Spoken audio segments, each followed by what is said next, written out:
విజయవాడ తూర్పులో ఎలా ఉంది? తూర్పు నియోజకవర్గంలో మాత్రం దేవినేని అవినాష్ గారు మాత్రం బంపర్ మెజార్టీతో గెలుస్తారు. అవినాష్ గారు వస్తారండి కంపల్సరిగా. మాకైతే అవినాష్ బాబు గారు వస్తే బాగుంటది. వెళ్తా ఆయన లేచి 10 మందిలో నిలబడిన వ్యక్తిని కూడా చూసి అన్నా బాగున్నావా ఇలా రా అని పిలుస్తారు. అసలు అంత దాకా ఎందుకు, నేను వెళ్ళి మా ఆడపడుచు గారు అమ్మాయికి సీట్ అడిగితే 2 రోజుల్లో వచ్చింది. కొండ ప్రాంతాలు మొత్తానికి అవినాష్ గారు అధికారంలో లేకుండానే సరిగాని బ్రహ్మాండంగా అభివృద్ధి చేశాడు. ఏదన్నా ప్రాబ్లం ఇది అంటే అసలు ఆయన కాదు, ఇప్పుడు ఉన్న వాళ్ళ ఫోన్ చేపిస్తారు. అన్ని అభిలాష్ గారే చేపించారని ఆయనే వచ్చింది. ఫ్యామిలీ నంబర్ లాగా వెళ్తాం మేము. అసలు అవినాష్ బాబు ఆఫీస్ అది మా ఫ్యామిలీ. చెప్పండి సార్, 2024లో ఏ పార్టీ అధికారంలోకి వచ్చింది అనుకుంటున్నారు? ఇక్కడ విజయవాడ తూర్పులో ఎలా ఉంది?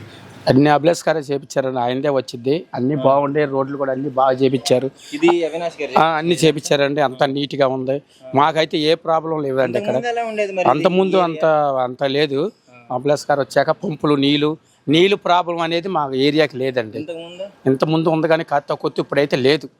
అన్ని అభిలాష్ గారు దగ్గరుండి చేపించి నీట్ గా ఉండే. మాకు నీళ్ళైతే ఇబ్బంది లేదు. కొండ ఏరియా అంతా బాగుండే. అన్ని మెట్లు వేయించారు కొత్తగా, అన్ని పైప్ లైన్ ఆయనే అన్ని బాగుంటాయి. రామ్మోహన్ రావు గారు నేనే చేపించాను లేదండి, అదేం లేదండి. ఆయన 2 సార్లు గెలిచారు కదా. లేదండి, ఇక్కడ ఆయన లేదు చేపించింది లేదండి.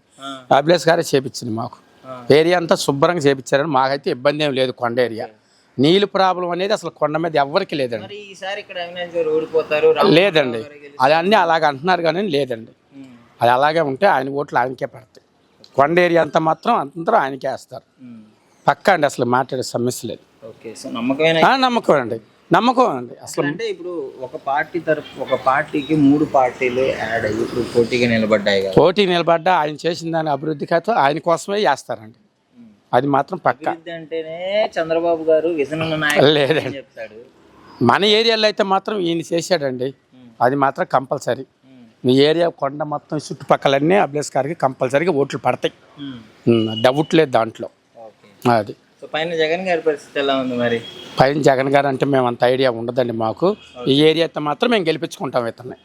అది మాత్రం పక్కా. Okay sir, okay. ఆయన మాత్రం గెలిపించుకుంటాం. ఆ ఏరియా ఇదంతా కూడా ప్రాబ్లం అనేది లేదు మాకు. లేదండి, అదేం లేదు. ఆయన వచ్చినా కూడా వస్తాడండి. ఆయన చిన్న బడ్డీ కొట్లు కూడా లేబర్కి బోల్డ్ అనేవి ఇప్పించాడండి. రోడ్లు అమ్మటాయి ఆయన వచ్చి ఓపెన్ చేసి పోతాడు. ఇంత చిన్నదాన్ని కప్పులు చేసినా వస్తాడు అభిలాష్ గారు. అదేం లేదు. ఇప్పుడు 2024 ఎలక్షన్లో ఎవరు గెలుస్తారు అనుకుంటున్నారు?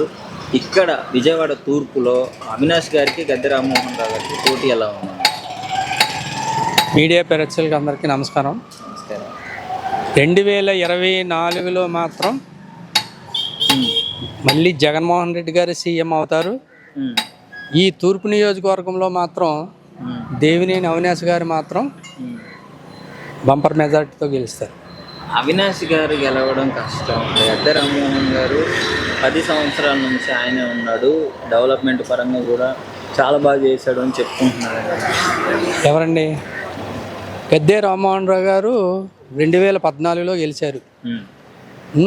తర్వాత 2019లో గెలిచారు. కానీ ఈ కొండ ప్రాంతాల్లో ఏ ఒక్క చిన్న పని అయినా కూడా చేయలేదు. ఈ ప్రాంతాల్లో వాటర్ గురించి కానీ, ఈ మెట్ల గురించి కానీ, ఇది కొత్తగా కట్టారు కమ్యూనిటీలు. ఈ కమ్యూనిటీలు దాదాపు ఆయన 10 సంవత్సరాలు ఎమ్మెల్యేగా ఉన్నాడు. కానీ దేవినేని అవినాష్ గారు 4.5 సంవత్సరాలు, ఆయన ఖచ్చితంగా 4.5 సంవత్సరాలు అయింది. ఈ 4.5 సంవత్సరాల్లో ఆయన చేసినటువంటి పనులు అలా చేశారు. కానీ చిన్న పనుల దగ్గర నుండి పెద్ద కమ్యూనిటీల వరకు, హాస్పిటల్ వరకు, అలాగే గంగిరెడ్ల దెబ్బ ఉంది. గంగిరెడ్ల దెబ్బలో ఒక హాస్పిటల్ కట్టించారు. అలాగే ఇక్కడ కమ్యూనిటీలు కట్టించారు. లూథ్రీ నగర్లో ఒక కమ్యూనిటీలు. ప్రతి ప్రాంతంలో సీసీ రోడ్లు కానీ, వాటర్ లైన్ కానీ, మెట్లు కానీ, తర్వాత ఈ కమ్యూనిటీలు కానీ చాలా ఎక్కువ వర్క్ చేసినటువంటి వ్యక్తి ఎవరైనా ఉన్నారంటే నాకు తెలిసి ఇప్పుడు అవినాష్ గారు. డెవలప్మెంట్ లేదు అని చెప్తారండి అందరూ. ఆయనకి కిట్లేని వాళ్ళు చెప్తారు. ఎవరో ఆయన, నేను ఎప్పుడన్నా దారిలో కనిపిస్తే 100 మందిలో కూడా అప్పారన్నా ఎలాగున్నావు, బాగున్నావా అని అడుగుతారు. ఎందుకు? ఆ మంచితనం కూడా చాలు. వెళ్తా ఆయన లేచి 10 మందిలో నిలబడిన వ్యక్తిని కూడా చూసి అన్నా బాగున్నావా ఇలా రా అని పిలుస్తారు. ఆ జనంలో ఉన్నటువంటి ఇమేజ్ కూడా అలాగుంది ఆయనకి. కుర్రోళ్ళు కానీ పెద్దోళ్ళు కానీ అందరికీ పలకరిస్తారు. ఏదైనా సాయం కావాలితే ఏంటి అంటే దాన్ని పరిష్కరిస్తారు, దాన్ని చూస్తారు. అంతేగాని గద్దె రామ్మోహన్ రావు గారు ఏం చేశారండి ఈ ఏరియాకి? ఏం చేయలేదు. కానీ చాలామందికి ఆయన ఏంటంటే ఇస్త్రీ బళ్ళు, తోడు బళ్ళు ఇచ్చారు. వాళ్ళ కార్యకర్తల వరకే, వాళ్ళ కార్యకర్తలకు సంబంధించిన వాళ్ళకే ఇస్తారు. ఇస్త్రీ పెట్టెలు కూడా ఇస్తారు, వాళ్ళకి కావాల్సిన వాళ్ళకే ఇస్తారు. కానీ దేవినేని అవినాష్ గారు మాత్రం నెహ్రూ గారు సర్టిఫికేట్ ద్వారాగా అందరికీ, పేదవాళ్ళకి అందరికీ తోపుడు బళ్ళు, ఇస్త్రీ బళ్ళు, ఇస్త్రీ పెట్టెలు, తర్వాత బడ్డీ కొట్లు చాలామందికి ఇస్తున్నారు. ఆయన చాలా మంచి వ్యక్తి. అలాంటి వ్యక్తిని మన తూర్పు నియోజకవర్గానికి జగన్మోహన్ రెడ్డి గారు ఆ క్యాండిడేట్ ఇచ్చినందుకు ఆయనకి ధన్యవాదాలు చెప్పాలి అసలు లెక్క అయితే. అంటే మరి కూటమి గురించి అసలు మీరేమనుకుంటున్నారు? భయం లేదా? ఎన్ని కోటాలు వచ్చినా ఏమొచ్చినా ఏమీ లేదండి. ఇప్పుడు సపోజు ఇదే తూర్పు నియోజకవర్గంలో 2019లో బత్తిన రాము గారు జనసేన తరపున పోటీ చేశారు.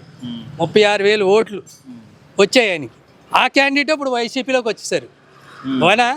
ఇప్పుడు ఎన్ని పార్టీలు అండి అన్ని ఒకటి జారీ వచ్చేస్తున్నారు. అలాగే పశ్చిమ నియోజకవర్గంలో పోతుని మహేష్ గారు ఏం చేశారు? మన టికెట్ ఇవ్వలేదు. ఆయన ఏం చేశారు? మొత్తానికి దాంట్లో వైసీపీలో చేరారు. ఇప్పుడు ఆ ఓట్లన్నీ ఎవరికి వస్తాయండి? మేము చాలామంది 175 అంటున్నారే కానీ ఆ 175లో మాత్రం ఇప్పుడు వచ్చినటువంటి 151 ఫిగరు స్టాండర్డ్ ఫిగర్ లాగా ఉంది మాకైతే. అదే ఫిగర్ మళ్ళీ వచ్చేలాగా ఉంది. ఇప్పుడు జగన్మోహన్ రెడ్డి గారు పర్యటన బట్టి, అక్కడ జనాల్లో వాతావరణాన్ని బట్టి చూస్తే వచ్చే జనాల్లో ఆయన ఆకర్షణ చూసి పొత్తులు ఉన్న వాళ్ళు బొచ్చులు అట్టుకొని పరిగెట్టేటట్టు ఉంది పరిస్థితి.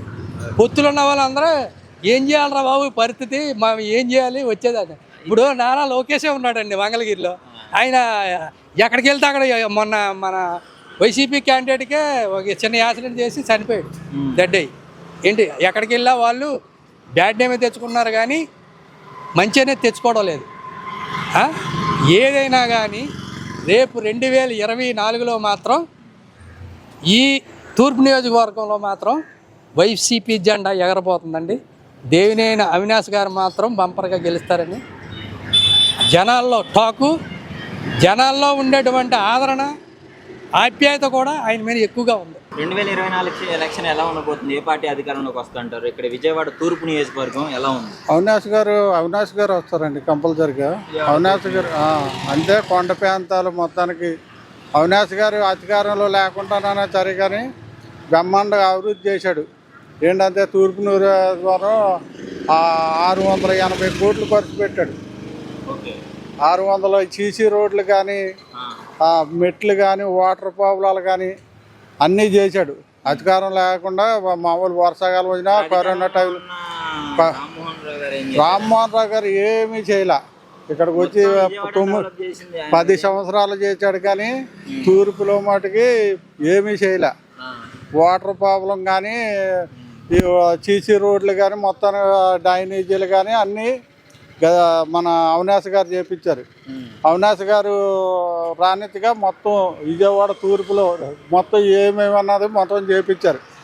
ఆయన చిన్న కుర్రోడైనా సరే కానీ పిల్లపోతేప్పటికి ఏ నైట్ పడితే నైట్ పరిగెట్టి వస్తాడు, వచ్చి అంత ఇదిగా చేస్తాడు. అంత బాగా చేసిన ఎత్తు ఇప్పుడు వచ్చి ఎక్కడ చూడలేదు. 2024 ఎలక్షన్లో ఏ పార్టీ అధికారంలోకి వచ్చే అవకాశం కనిపిస్తుంది? మీకు ఇక్కడ విజయవాడ తూర్పులో మీ ఎమ్మెల్యే అభ్యర్థి ఎవరు గెలిస్తే బాగుంటుంది అంటారు? మాకైతే అవినాష్ బాబు గారు వస్తే బాగుంటుందని అనుకుంటున్నాం. వస్తారు. పైన జగన్ గారికి ఎలా ఉందండి? ఇప్పుడు ఆయన ఒకళ్ళు, కూటమి ఒకళ్ళు ఆపోజిట్గా ఉన్నారు కదా. అంటే 3 పార్టీని ఎదిరించి ఆయన గెలవాల్సి వస్తుంది. సో గెలవగలడు అంటారా లేదంటే? ఆయన ఇచ్చిన పథకాల వల్ల వాటి వల్ల ఆయన గెలుస్తారు. ఆయన పార్టీ రావాలనుకుంటున్నాం. ఓకే. సో పథకాలు ఇవన్నీ బాగున్నాయి. బాగున్నాయండి. ఓకే. సో ఇప్పుడు అంటే ఇక్కడ తూర్పులో అవినాష్ గారు ప్రజలను పట్టించుకోరు, ఆయన చెయ్యడు అని ఇలాంటి కొన్ని అసలు అదంతా అబద్ధం. ఆయన ఆపదని ఏ టైంలో ఫోన్ చేసినా వస్తారు. ఆన్ ది స్పాట్ 5 నిమిషాల్లో వస్తారు ఆయన. అసలు అంత దాకా ఎందుకు? నేను వెళ్ళి మా ఆడబడుచు గారు అమ్మాయికి సీట్ అడిగితే 2 రోజుల్లో వచ్చింది మాకు స్కూల్ది. ఏదన్నా ప్రాబ్లం అని ఇది అంటే అసలు ఆయన కాదు, ఇక్కడ ఉన్న వాళ్ళతో ఫోన్ చేపిస్తారు. ఇది అబద్ధమైన మాట. ఆయన పట్టించుకోరు జనాలు అన్నది అది కాదు. రాజకీయ అనుభవం లేదు, చిన్న వయసు ఆయన అసలు ఆయన ఎన్ని చేస్తున్నారు అసలు ఆయన ఎన్ని చేస్తున్నారు? ఏమైనా జరిగిందా మీకు అసలు? మాకు అన్ని మంచిగా జరిగింది. అసలు డెవలప్మెంటే లేదు ఈ ప్రభుత్వంలో అని అయితే చంద్రబాబు గారు ఎవరు చూసినా అదే మాట. ఈ జగన్ గారి ప్రభుత్వంలో డెవలప్మెంట్ లేదు, పథకాలు ఇచ్చి సోమరిపోతులు చేస్తున్నారు.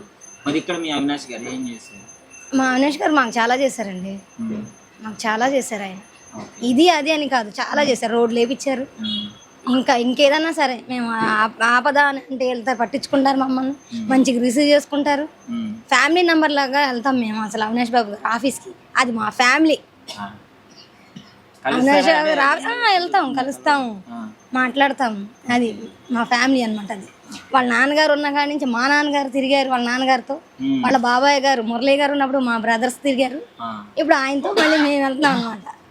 అలాగా సో మీకైతే మంచిగా జరిగిందంటారు? మాకైతే మంచిదండి. అంటే ఇక్కడ రామ్మోహన్ రావు గారు కూడా బాగానే చేశారు, 2 సార్లు గెలిచారు. ఈసారి ఆయన ఎదుర్కోవడం కష్టం అవినాష్ గారు? లేదండి, వస్తారు, బాబు వస్తారు, నమ్మకం బాగా. ఆయన మంచి పనులు చేశారు కాబట్టి ఈ గుణదల మాత దయ వల్ల ఆయన వస్తారు. అది మా నమ్మకం. మేము కూడా గట్టిగా ఆయన గెలవాలని ప్రయత్నిస్తున్నాం. చాలా ఇది చేస్తున్నాం మేము కూడా. Thank you. Thank you.